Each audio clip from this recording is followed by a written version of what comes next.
What the birds know. Day 1. A sparrow on the wire. The bird no one bothers to count.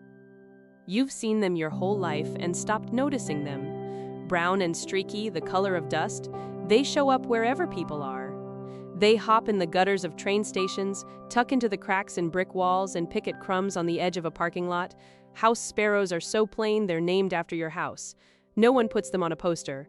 They don't migrate, they don't hunt, and they don't sing anything you'd stop to hear. The bird books call them small, social, and common. That last word matters more than it looks. One sparrow weighs less than an ounce. You could hold 30 of them in your 2 hands and barely feel the weight. In the markets of Jesus' day in a town in Galilee, they sold 2 sparrows for 1 small coin. On a slow day, you got 5 for 2 coins, and the 5th one came free, because no one would miss it. These are the birds Jesus points to when he wants to say what God never overlooks. There's a certain kind of ache that comes from feeling like that 5th sparrow. Not the one someone paid for, but the one thrown in for free. Uncounted, easy to skip over. You felt it in rooms where decisions got made without you, in losses no one showed up to mark, in the daily work that won't get mentioned when your life is summed up. It's one of the common kinds of suffering, and it doesn't have a clear name. Depression has a name, losing someone has a name, but the slow buildup of feeling like you don't quite matter, at work, at home, in the pews on Sunday, is more like weather than a single event. Weather is hard to point at, and even harder to grieve. Here's the hard thing our faith hands us. The smallness you feel is not invisible. The one attention that finally matters is on you. The same God who's supposed to be running the galaxies is also keeping count of the bird handed over for free.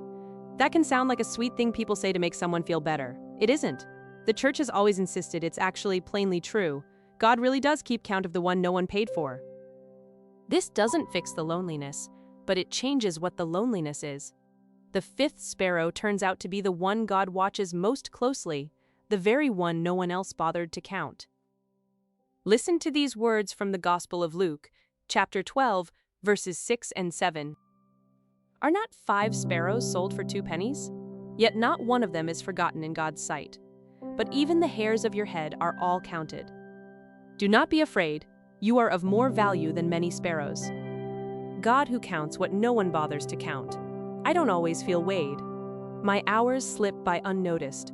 My work goes unnamed, my days close without anyone marking them but you. Teach me to believe what I can't quite feel, that I'm not the bird thrown in but the bird you see. Hold me in your attention this morning, and make me, slowly, less afraid. Amen.